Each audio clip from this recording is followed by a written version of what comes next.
you're toasty.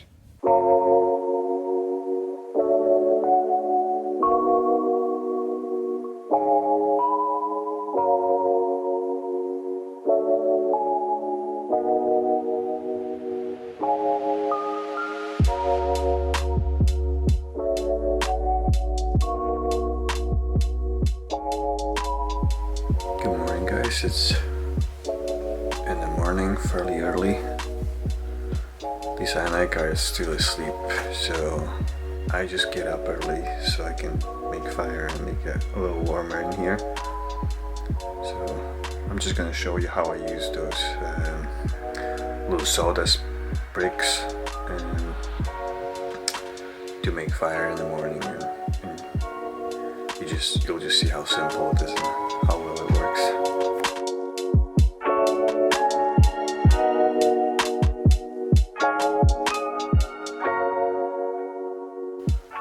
So this is what they look like. It's just compressed sawdust. There's nothing else in it. There's no glues or anything, any chemicals or anything. It's just compressed sawdust. Burns really well and fairly slowly too, so it lasts a while before you have to add some new stuff to it. Yeah, I really like using those. So I'll bring you closer, maybe you'll be able to see inside. I take 4 of those.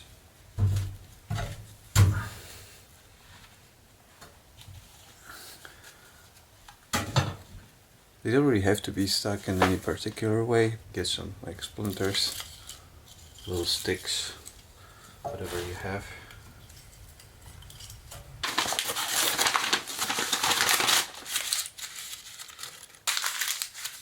I also have a lot of those like shavings, which I kept from building, and I kept them purposely for this, because these burn really well and it's easy to start the fire with those.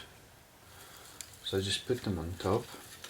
You can put some like cardboard or paper on top of everything.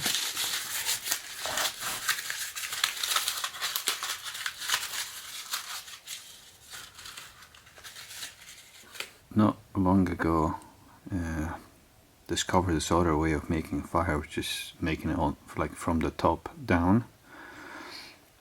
For my whole life I was just, you know, making a little fire on the bottom, then putting big things on top of it. But this is actually way easier to start the fire. It's way less smoky. It's like almost no smoke coming out, and it doesn't really require that much maintenance, so it's pretty sweet. I wish I knew about this way long time ago, because I had my share of wood burning stoves in my life, so that I use in different places. And those bricks are completely dry, so that makes it burn a lot nicer too. And a lot cleaner.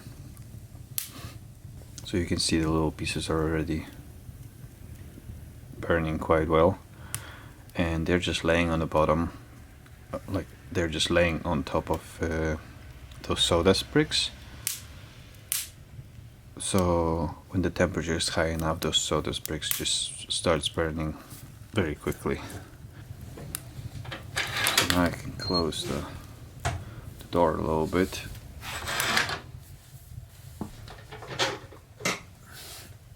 And at the beginning it's just important to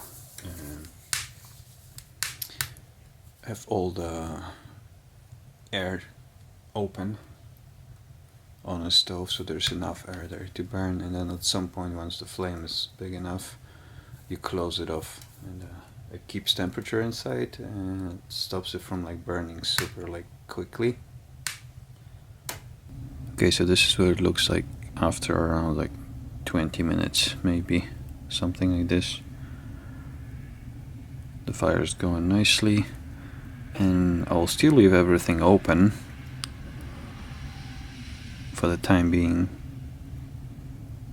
maybe for another like 10 minutes or something, and then I'll start closing off the air to make it burn a little slower. But it's already nice and warm.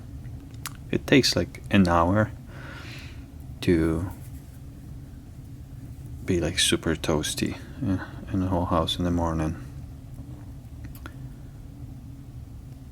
Took a little longer to start burning today than it normally does, but that's probably because it's raining. When it's raining outside, it's always kind of more difficult to set the fire up. But this is gonna be going for another, before I have to add anything, probably for another like 2 hours, or hour and a half, 2 hours maybe.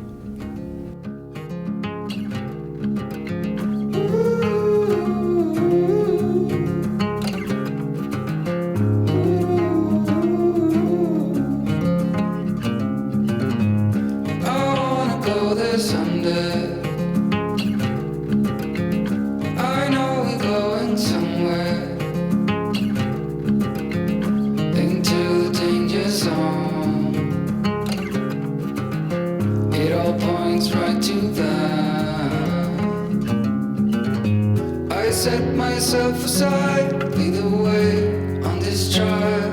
If you don't know the way, we can stop and make a change.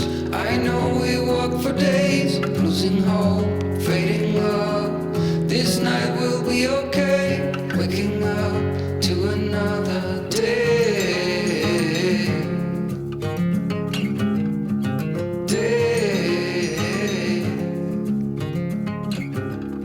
So it's 1:20 now.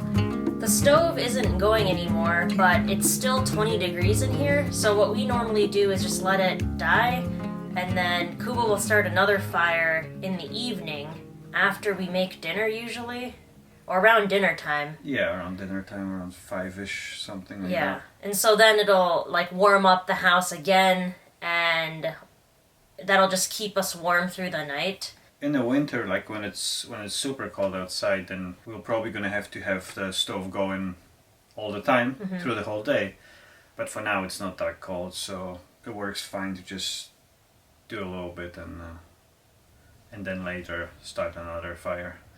Yeah, because if we don't open the windows in here, it gets like up to 25 degrees Celsius, which is really warm. The air doesn't seem that dry, even though we have a wood stove. That's one concern that people have raised in the comments, is that like, oh, you need to be adding moisture to the air. If that is the case, like once it's much colder during the winter, we will put like a pot of water on the stove to add moisture into the air, as well as just heat the water for us to use like in the bathroom. Like when we shower and stuff, we can just keep a pot on the stove.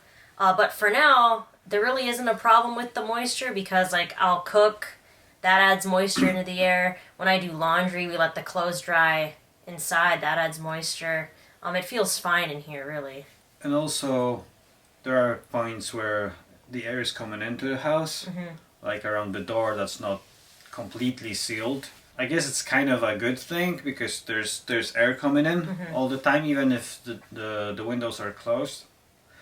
And we can also switch the windows to like kind of like a micro ventilation thing, which they're not really open, but there's just a little bit of gap. Yeah, so you can like barely feel like air coming through. Yeah, there's some air coming through. So that works really well too. Yeah. And we also have a carbon monoxide detector too. There's plenty of airflow in here, where it's never going to be the case where like all of the oxygen is sucked out of the house. And like the chimney is installed properly too. We're not sitting here breathing in smoke from the wood stove. No, there's actually no smoke coming out at all. Sometimes when you open, there's a little bit coming out. Yeah. Other thing is, this wood is really dry, those bricks. So they burn really efficiently. So there's really not that much carbon monoxide being made, if any. One thing is, the chimney is all sealed, so that carbon monoxide that's there, it's not getting into the house. And two, because the wood burns efficiently, there's really not that much carbon monoxide being produced. Yeah, I bet. And we have a meter, like you say, so Yeah. like the alarm, so we are safe. We like the idea of a wood stove, we like the ambiance it gives to the space, but we also chose it just because it's a cheaper option, it's easy to install, and in our opinion, it's an environmental option. Most of the energy in Poland is produced by burning coal, so whether that's at the industry level, like for electricity, coal is burned, or in people's homes, people are using coal to burn. So the air in Poland is very bad, especially in like larger cities or like in villages that are like in like a valley. It's also a cheap option, coal. That's why people use it. And the other thing is that like when you load your furnace with coal, it will last hours. So you don't have to like mess Before, with it. yeah, exactly. You don't have to mess with it. But we are here most of the time, so that's not a problem. We can actually like maintain a fire, no problem. And if we had the coal burning stove in here, Yeah. that wouldn't work either because our house is just too small. But really, we would never consider burning coal, even if we could do it. Oh, here. no, I'm just explaining that that's definitely not an option Oh, for okay. us. Yeah. I would never want to have Yeah. be burning coal because it's just, the smoke is terrible and it, just cleaning a chimney is a pain, and also the smoke just goes right down and just sits everywhere, and like it's stinky, it makes your head hurt and Yeah. stuff like that. So really, our only options here, living in Poland, are to have a coal-burning furnace, have a wood-burning stove, have electric heating, or what I think we were looking up, there's like a way to have a heat pump where you're taking heat from the ground below and like pumping it up Yeah. to heat. But out of all of those options, we don't want to be burning coal because, like Kuba explained, it's just not possible in the space, and it's like terrible for the environment and for you to breathe. The heat pump thing isn't an option because the space is small, and like we don't want to invest that much money to heat a tiny space like this. We can't use solar and wind energy in the winter here. We have to heat with a wood stove. And if we want to be off grid, then that is our only option, because here the winters are very cold, so we can't just rely on having like an oil heater or something like that plugged in to like solar energy. That's not going to work. Yeah, and even like we have an electric connection right now, but this electric connection is not strong enough to connect anything with like a significant power. Because, and that was our choice. That's like, we didn't want it to be more because we didn't want to pay more, and we knew that we're not going to use any like high powered electric appliances to have in here. So the wood stove is just, it's like the best option. It's also like there will never be situation where we will end up without heat. Yeah. Because with electricity, if something goes down in the winter, then you just end up without anything. And wood stove, it will always work. Yeah, as long as you have something to burn, you can produce heat. Using the sawdust, the compressed sawdust bricks, it is an environmental choice. The only negative is that they come packed in plastic because they have to be, because those bricks are just like wood shavings that are left over from producing lumber in the sawmill. So they like compress them into a brick and then they shrink wrap them so no moisture can get to them, because if that happens they'll just like crumble apart. It's not super ideal, but for now we have to use those bricks because we just don't have any dry firewood. So next year we'll have time to plan where we can be buying firewood through the year and have it drying that whole time, and then we'll be set for winter. Yeah, because for the firewood to be dry, ideally you want it to be drying for like 2 years. So that's an ideal time. But it's pretty warm in here in summer, so if we just keep collecting that wood through the year, we will be set for winter. But I really like having this wood stove. It's like super minimal. It's easy to maintain. And right now, like there isn't that much effort involved to warm up the house. Like we don't have to have a fan or anything because the space, it's like 17 meters squared inside of here. So starting it up in the morning like Kuba does every morning, that's plenty of warmth. And then we do it in the evening. So we'll just see, like, once we move into real winter, like, will we be having it running all the time, or how many of those bricks will actually be going through? Because it can be pretty cold in here. It's like, it's not unusual for it to be like minus 15 or minus 20 Outside. Even. Outside, obviously not in a house. Well, you said in here, so... In here as in Poland and Mazur. Yeah. Because like, okay, I check this now. Time to inspect. It is like 5 to 5. okay, and this is the second round of fire for the day. Mm-hmm. Second and final. Yes. Okay.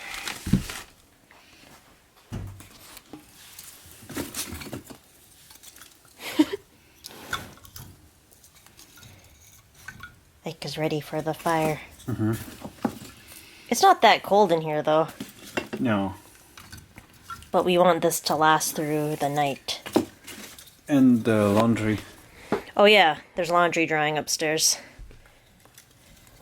So, open everything.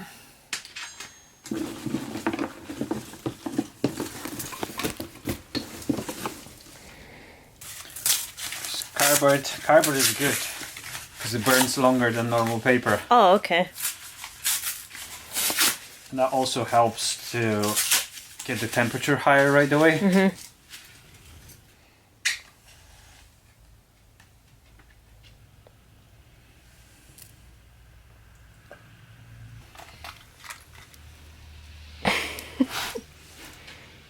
She wants to sit on you. Mm-hmm.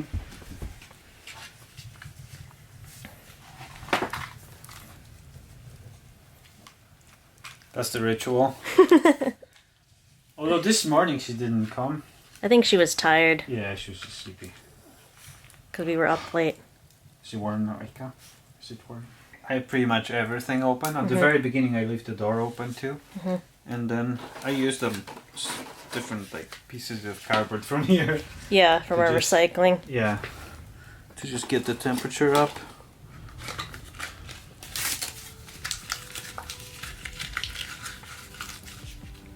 Oh, Ika put her paw on you. She's like, don't move. Ika. Aww. Now when you close it up a little bit, it kind of makes like a jet. Mm-hmm. So the air is going through quickly. Oh, I see. So basically it's like blowing on it, if you were to blow on it. Mm-hmm.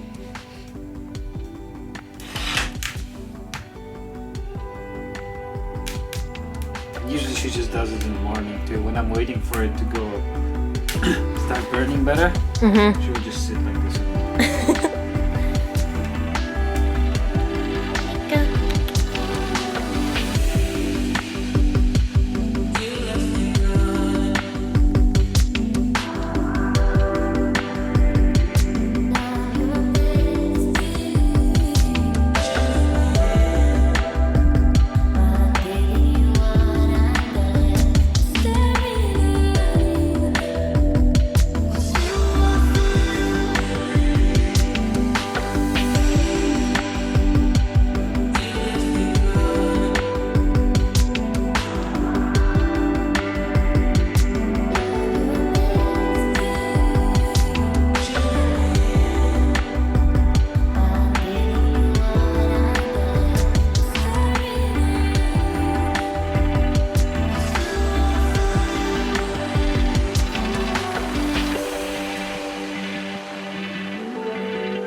He doesn't want to move. Nope. Ika, Kuba has to prep for dinner. Oh, I've prepped it already. Oh. Thanks, I'll get cooking then. Thank you.